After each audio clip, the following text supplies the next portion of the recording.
आप देख रहे हैं नेट्रिक न्यूज, साहस सच कहने का। नमस्कार, नेट्रिक न्यूज में आप सभी का स्वागत है। मैं हूं आपके साथ सपना दुबे। 2019 लोकसभा चुनाव के चलते पूरे देश में सियासी माहौल गरमाया हुआ है।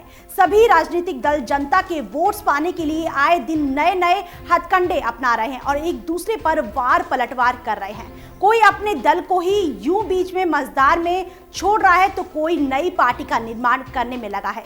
इसी बीच गुरुवार को दूसरे चरण के लिए हुए मतदान में तमिलनाडु की 38 सीटों पर कुल 72% वोटिंग संपन्न हुई, जिस मौके पर सुपरस्टार रजनीकांत ने मध्य चेन्नई संसदीय सीट के लिए सुबह सुबह स्टेला मैरिज कॉलेज में बनाए गए पोलिंग बूथ पर पहुंचकर अपना कीमती वोट डाला।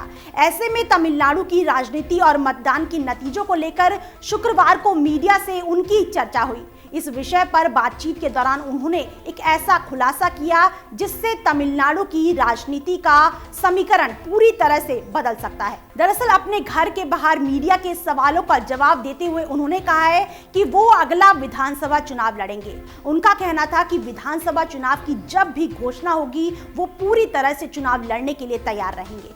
इस बड़ी स्टेटमेंट के बाद बात को साफ करते हुए उन्होंने कहा है कि अगर लोकसभा चुनाव के साथ हो रहे विधानसभा उपचुनाव के बाद AIADMK के लिए परेशानी खड़ी होती है तो वो चुनाव लड़ने के लिए एकदम तैयार है।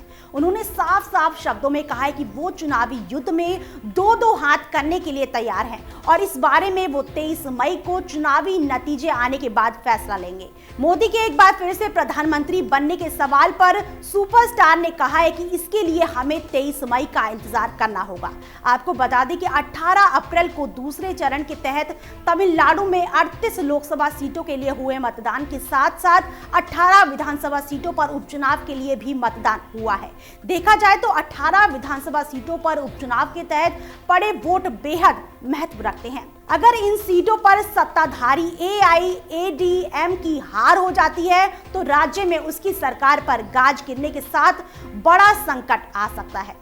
आपको मालूम हो कि तमिलनाडु विधानसभा का मौजूदा कार्यकाल साल 2021 तक चलने वाला है और फिलहाल रजनीकांत किस पार्टी में जाने वाले हैं उनकी ओर से ये साफ नहीं किया गया है। आपको बता दें कि ये पहली बार नहीं है जब उन्होंने अपनी राजनीतिक पारी शुरू करने की मंशा जाहिर की हो। इससे पहले भी वो कह चुके हैं कि 2021 में वो विधानसभा की सभी 234 सीटों पर अपने उम्मीदवार उतारेंगे। साथ ही उन्होंने ये भी साफ किया था कि वो 2019 उपचुनाव और लोकसभा चुनाव नहीं लड़ेंगे, बल्कि उनकी नजर तो 2021 के विधानसभा चुनाव पर है। यानी जल्द ही सुपरस्टार रजनीकांत आपको राजनीति में जबरदस्त एक्शन करते दिखेंगे और अपनी फिल्मों से लाखों दीवाने बनाने के बाद अब वो राजनीति में भी सभी का दिल जीतने के लिए एकदम तैयार है। अब देखना होगा कि वो कब तक अपनी पार्टी की घोषणा करते हैं। फिलहाल इतना ही। बाकी ऐसी और बड़ी खबरों के लिए वीडियो को लाइक और शेयर करने के साथ साथ चैनल को सब्सक्राइब करना ना भूलें। हमारे साथ जुड़े रहने के लिए हमारे YouTube चैनल को सब्सक्राइब करें, साथ ही बेल आइकन को दबाएं।